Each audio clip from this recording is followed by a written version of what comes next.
किस प्रकार शक्ति ने अर्थात दुर्गा ने दक्ष प्रजापति के घर में जन्म लिया और वह शिवा बनी। श्री शिव महापुराण के अंतर्गत द्वितीय रुद्र संहिता के द्वितीय स्त्री खंड में इस अध्याय में हम यही जानेंगे। आप सभी से अनुरोध है कि यदि आप इन वीडियोस को लाइक, शेयर या सब्सक्राइब नहीं भी कर सकते तो इन्हें पूरा अवश्य सुनें और लाभान्वित हों। नारद जी बोले, हे ब्राह्मण, हे शिव भक्त, हे प्राग, हे निष्पाप, आपने शिवा तथा शिव के कल्याणकारी चरित्र का भलीभांति वर्णन किया और मेरे जन्म को पवित्र कर दिया। अब आप यह बताइए कि व्रत में दृढ़ता रखने वाले दक्ष ने तप करके देवी से कौन सा वर प्राप्त किया था? वे शिवा किस प्रकार दक्ष कन्या के रूप में उत्पन्न हुई? ब्रह्मा जी बोले, हे नारद, तुम इन मुनियों के साथ शिव में भक्ति रखने के कारण अत्यंत धन्य हो। उत्तम व्रत वाले दक्ष ने जिस प्रकार तपस्या की तथा वर प्राप्त किया उसे सुनो। मेरी आज्ञा पाकर वे बुद्धिमान महाराज दक्ष प्रजापति इस कार्य की सिद्धि की इच्छा से चित्त को समाहित कर देवी जगदम्बा की उपासना के लिए गए और क्षीर सागर के उत्तर तट पर रहने वाली उन जगदम्बिका को हृदय में धारण करके उनका प्रत्यक्ष दर्शन करने हेतु तपस्या करने लगे। इंद्रियों को अपने वश में करके दृढ़वर्ती उन दक्ष ने देवताओं के 3000 वर्ष पर्यंत नियम पूर्वक तप किया।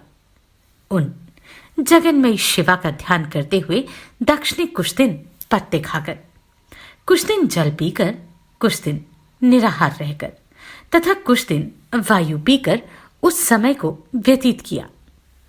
इस प्रकार वे सुव्रत दुर्गा के ध्यान में संलग्न होकर बहुत समय तक तपस्या करते रहे और अनेक नियमों से देवी की आराधना करते रहे। तब हे मुनि श्रेष्ठ, अहिंसा, ब्रह्मचर्य आदि यमों से युक्त होकर जगदम्बा की पूजा करते हुए उन दक्ष के सामने जगदम्बा शिवा प्रत्यक्ष हुई। तब दक्ष प्रजापति ने उन जगन्मयी जगदम्बा को अपने सामने प्रत्यक्ष देखकर अपने को कृतकृत्य समझा। सिंह पर सवार, कृष्ण वर्ण वाली, सुंदर मुख वाली, 4 भुजाओं वाली, हाथों में वर, अभय, नीलकमल तथा खड़ग धारण की हुई, मनोहर लाल नेत्र वाली, बिखरे हुए सुंदर बालों से युक्त, जगत की जन्मदात्री तथा सुंदर कांति वाली उन कालिका को प्रणाम कर दक्ष प्रजापति ने विचित्र वाणी से उनकी स्तुति की। दक्ष बोले, हे जगदम्बे, हे महामाये, हे जगदीश्वरी, हे महेश्वरी, आपने कृपा करके मुझे अपने रूप का दर्शन दिया है। आपको मेरा नमस्कार है। हे भगवती, हे आद्य, मुझ पर प्रसन्न हो। हे शिवरूपिणी, प्रसन्न हो। हे भक्त वरदे, प्रसन्न हो। हे जगन्माये, आपको नमस्कार है। ब्रह्मा जी बोले, हे मुने, संयत चित्त वाले दक्ष ने इस प्रकार महेश्वरी की स्तुति की। तब उनके मनोरथ को जानती हुई भी वे दक्ष से कहने लगी, हे दक्ष, आपकी इस भक्ति से बहुत प्रसन्न हूं मैं। तुम्हारे लिए कुछ भी अदेय नहीं है, अतः अपना अभिष्ट वर मांगिए। ब्रह्मा जी बोले, जगन माता के इस वचन को सुनकर दक्ष प्रजापति अत्यंत प्रसन्न होकर शिवा को बारंबार प्रणाम करते हुए कहने लगे, हे जगदम्ब, हे महामाय, यदि आप मुझे वर देना चाहती हैं तो मेरे वचनों को सुनिए और प्रसन्नता से मेरा मनोरथ पूर्ण कीजिए। जो मेरे स्वामी शिव हैं वे रुद्र नाम से ब्रह्मा के पुत्र रूप में अवतरित हुए हैं। वे परमात्मा के पूर्ण अवतार हैं, परंतु अभी तक आपका अवतार नहीं हुआ है। आपके अतिरिक्त उनकी पत्नी कौन हो सकती हैं? अतः हे शिवे, आप पृथ्वी पर अवतरित होकर उन्हें मोहित करें। हे देवी, आपके अतिरिक्त अन्य कोई भी उन्हें मोहित नहीं कर सकती, इसलिए आप इस समय मेरी कन्या के रूप में जन्म लेकर शिव पत्नी बने। इस प्रकार उत्तम लीला करके आप शिव को मुंह में डालें। हे देवी, मेरा यही वर है। आपके सामने मैंने सत्य कह दिया। इसमें केवल मेरा ही स्वार्थ नहीं है, अपितु संपूर्ण लोगों का और ब्रह्मा, विष्णु तथा शिव जी का भी स्वार्थ है। इसलिए ऐसा करने के लिए ब्रह्मा जी ने मुझे प्रेरित किया है। ब्रह्मा जी बोले। दक्ष के इस वचन को सुनकर जगदम्बा मन में उन शिव जी का स्मरण करके हंसकर कहने लगी, हे तात, हे प्रजापति, हे दक्ष, मेरी सत्य बात सुनिए। मैं आपकी भक्ति से अत्यंत प्रसन्न होकर सब कुछ प्रदान करने वाली हूं। हे दक्ष, मैं महेश्वरी आपकी पुत्री बनूंगी, इसमें संदेह नहीं। मैं आपकी भक्ति के वश में हो गई हूं। हे अनघ, मैं अत्यंत कठोर तप करके ऐसा प्रयत्न करूंगी जिससे शिव जी से वर को प्राप्त कर उनकी पत्नी बन सकूं। वे प्रभु सदाशिव ब्रह्मा तथा विष्णु के सेव्य, विकार रहित तथा पूर्ण हैं। अतः बिना तप के इस प्रकार की कार्य सिद्धि नहीं हो सकती। मैं तो प्रत्येक जन्म में उनकी प्रिय दासी हूं और अनेक प्रकार के रूप धारण करने वाले वे सदाशिव मेरे स्वामी हैं। वे वर के प्रभाव से ब्रह्मा जी की भ्रिकुटी से अवतीर्ण हुए हैं और मैं भी उन्हीं की आज्ञा से ब्रह्मा जी के वरदान से इस लोक में अवतार लूंगी। हे तात, अब आप अपने घर जाइए। मैंने अपनी दूती को सारी बातें बता दी हैं। मैं कुछ ही दिनों में आपकी कन्या बनकर शीघ्र ही शिव की पत्नी बनूंगी। इस प्रकार दक्ष प्रजापति से श्रेष्ठ वचन कहकर और मन में शिव की आज्ञा पाकर वे शिव जी के चरण कमलों का ध्यान करके पुनः कहने लगी, हे प्रजापते, परंतु मेरी एक प्रतिज्ञा अपने मन में सदैव रखना। मैं उस प्रतिज्ञा को तुम्हें सुना देती हूं। उसे सत्य समझना, असत्य नहीं। यदि आपने कभी मेरा अनादर किया तो मैं अपना शरीर त्याग दूंगी। यह सत्य है। मैं सर्वथा स्वतंत्र हूं, अतः दूसरा शरीर धारण करूंगी। हे प्रजापते, मैं प्रत्येक सर्ग में आपकी कन्या बनकर शिव जी की पत्नी बनूंगी।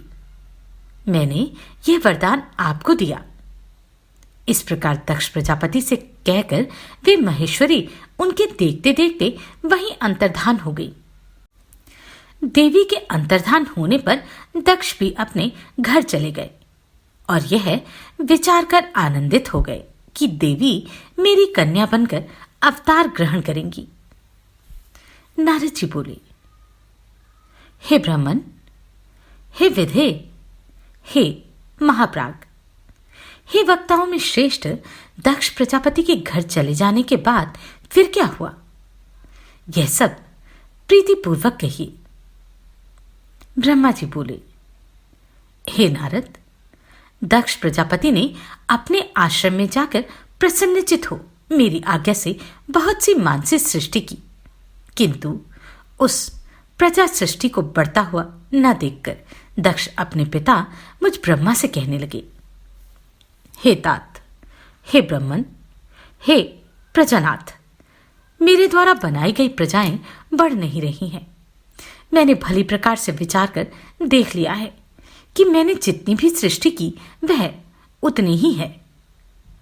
हे प्रजानाथ, मैं क्या करूं? यह मेरी प्रजा किस प्रकार बढ़ेगी? आप कोई ऐसा उपाय बताइए जिससे प्रजाओं के सृष्टि क्रम का विस्तार करूं। ब्रह्मा जी बोले, हे दक्ष, हे प्रजापते, हे तात, मेरी उत्तम बात सुनिए और उसे कीजिए। हे सुश्रेष्ठ, भगवान शंकर आपका कल्याण करेंगे। हे ब्रजेश, पंचजन प्रजापति की जो अस्कनी नामक सुंदर पुत्री है, उसे आप पत्नी रूप से ग्रहण कीजिए। अभी तक आप पत्नी रहित होकर धर्माचरण करते रहे हैं, किंतु इस प्रकार की पत्नी में मैथुन धर्म से प्रवृत्त होकर जब आप सृष्टि करेंगे तब प्रजा बढ़ेगी।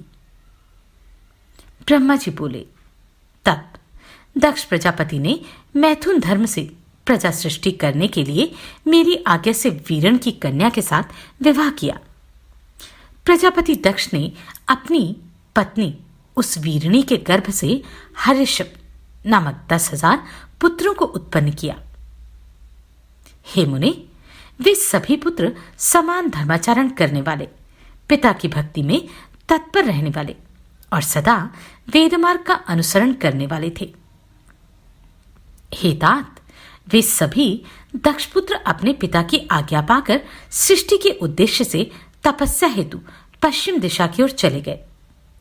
वहां पर परम पवित्र नारायण सर नामक तीर्थ है, जहां दिव्य सिंधु नदी तथा समुद्र का संगम हुआ है। उस तीर्थ के स्पर्श मात्र से उनकी बुद्धि अत्यंत निर्मल हो गई और पाप के दूर होते ही वे सभी परमहंस धर्म में स्थित हो गए। तत्पश्चात दृढ़ चित्त वाले तथा श्रेष्ठ वे दक्षपुत्र पिता की आज्ञा से बंधे होने के कारण प्रजा वृद्धि के लिए तप करने लगे। हे नारद, सृष्टि संवर्धन हेतु उन्हें घोर तप करते हुए जानकर और विष्णु का मनोगत अभिप्राय समझकर आप उनके पास गए और आदरपूर्वक आपने उनसे कहा, हे दक्षपुत्र हर्षवों, तुम लोग पृथ्वी का विस्तार न जानकर सृष्टि कर्म में किस प्रकार प्रवृत्त हुए हो? ब्रह्मा जी बोले, वे हर्षिवगण आपकी कही हुई बात सुनकर सृष्टि के विषय में सावधान होकर मन में बहुत विचार करने लगे। जो उत्तम शास्त्र रूपी पिता के निवृत्तिपरक वचनों को नहीं जानता, वह मात्र गुणों पर ही विश्वास रखने वाली सृष्टि का उपकर्म किस प्रकार कर सकता है? वे परम बुद्धिमान दक्षपुत्र एकाग्र बुद्धि से ऐसा विचार कर देवऋषि नारद की परिक्रमा करके एवं उन्हें प्रणाम कर निवृत्ति मार्ग में परायण हो गए।